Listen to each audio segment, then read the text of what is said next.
السلام علیکم، میں ہوں ساجدہ، انتہائی افسوس کے ساتھ جو کل رات سے ذہن پہ آگ کے گولے برساتی خبر کے ساتھ کہ کراچی کا جھومر جل گیا۔ آپ میری بات سے سمجھ گئے ہوں گے، میں گل پلازا کی بات کر رہی ہوں کہ وہاں قیامت ٹوٹ پڑی۔ بچوں کی چھوٹی چھوٹی آوازیں رونے کی، ایک بچہ 4 ماہ کا تھا جس کا باپ ہیلپ کرنے کسی کی بڑھا، اس کے اوپر پلر گر گیا۔ جوان بچے جو وہاں پہ ورکرز تھے وہ اندر پھنسے ہوئے، اور کوئی پرسان حال ان کا نظر نہیں آ رہا۔ گورنمنٹ پہ بات کرنا فضول ہے۔ ایک 2 بچیوں کا باپ تھا جو کہہ رہا تھا کہ وہ شاپنگ کرنے گئی ہیں۔ ایک شخص میں نے روتا دھوتا دیکھا جس کی فیملی کے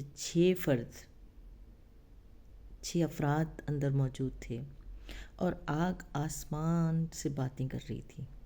فائر بریگیڈ والوں کی جو بھی کیپیبلٹی ہے اس کے تحت کام کر رہے تھے، لیکن وہ جو بڑے بڑے دعوے تھے کہ وہ تو اتنے زیادہ اونچی، ہمارے پاس سنارکل کہتے ہیں یا کیا کہتے ہیں، مجھے اتنا ٹپیکل نام ان کا ٹیکنیکل نام نہیں پتہ، کہ وہ موجود ہیں، اور وہ کراچی کو تو اس لیے نہیں ہم بجھا پاتے کہ گلیاں بہت چھوٹی ہیں۔ بھائی اب تو نکل کر آتے نا، تو بڑی روڈ پہ سانحہ ہوا تھا، وہ سب کہاں گیا؟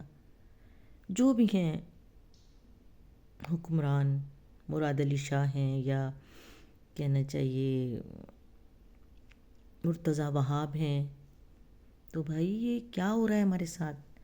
ٹینکر سے بچے کچلے جا رہے ہیں بار بار، بارش میں گڈھوں کی زد میں آ رہے ہیں، گٹرز کی زد میں آ رہے ہیں۔ ہم کون لوگ ہیں؟ کہاں سے بلونگ کرتے ہیں بھائی؟ یہ کون لوگ ہیں کراچی والے؟ کیا بالکل ان کو یتیم سمجھا جائے گا؟ بھائی یتیموں کے ساتھ بھی کوئی تو یتیم خانہ کھل جاتا ہے کہ یہاں پہ آ کے اپنا بچہ جو ہے یتیم ہوا ہے کسی کا جاننے والا تو جمع کرا جائے۔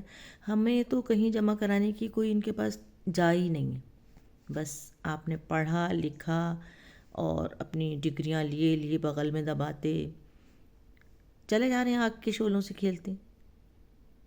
گل پلازا کیوں گر گیا؟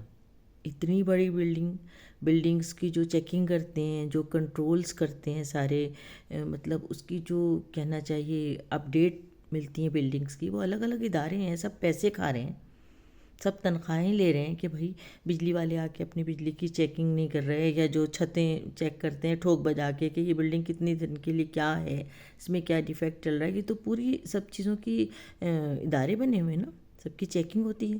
اگر ہم سے ذرا سی تساہلی ہو جائے کہ ہماری بجلی کا بل ہم نے نہیں جمع کرا پائے تو ٹھک سے کٹ جائے گا، اسی دن ہماری بجلی کٹ جاتی ہے، اسی دن یقین کریں۔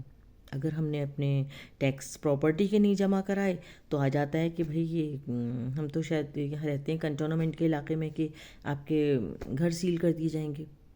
تو اپنی دفعہ تو گورنمنٹ اتنی ایکٹیو ہے، اور یہ اتنا بڑا سانحہ ہو گیا، اور کہہ رہے ہیں لوگ کہ کوئی 20-22 گھنٹے تک کوئی پرسان حال کوئی بڑا آدمی نہیں آیا وہاں پر۔ اگر کیا ایک سوال ہے، اگر کیا کسی بڑے آدمی کا، کسی بادشاہ، کسی وزیر کے بچے وہاں ہوتے اندر، تو پھر سوچ لیں کتنی ہی سرنگیں بنا دی جاتی اندر جانے کے لیے، اور کیا کچھ نہ ہو جاتا، کیا کچھ نہ ہو جاتا کہ ہیلی کاپٹرز آ جاتے، اور کیا کیا کر کے یہ لوگ آگ کو بجھا دیتے۔ کراچی کو صرف یتیم کہنا کافی نہیں، کراچی کو غریب بھی کہا جائے، کراچی کو لاوارث، ستم زدہ، آفت زدہ۔ بھائی کراچی والوں کو کوئی تو قصور ہوگا۔ کراچی والے کتنا ریونیو دیتے ہیں؟ 70%۔ تو کراچی والے تو صبح کے نکلے رات گھر آتے ہیں، کوئی ان کی اپنی لائف نہیں، جلی کٹی لائف ہے، اس میں وہ اتنے بڑے بڑے نقصانات کیسے جھیلیں گے؟ جو بلڈرز ہیں، جو دکاندار ہیں، جو سرمایہ کار ہیں، جو بزنس مین ہیں، ان کے تو روزی روزگار ہاتھ سے گیا، لیکن جو جانوں پہ تباہی آ گئی۔ ایک ستم زدہ ماحول کریٹ ہو گیا، مظلوموں کی آہو بکا گونجنے لگی، دھوئیں کے بادل بنتے چلے گئے، آگ کے شعلے بڑھتے رہے، لیکن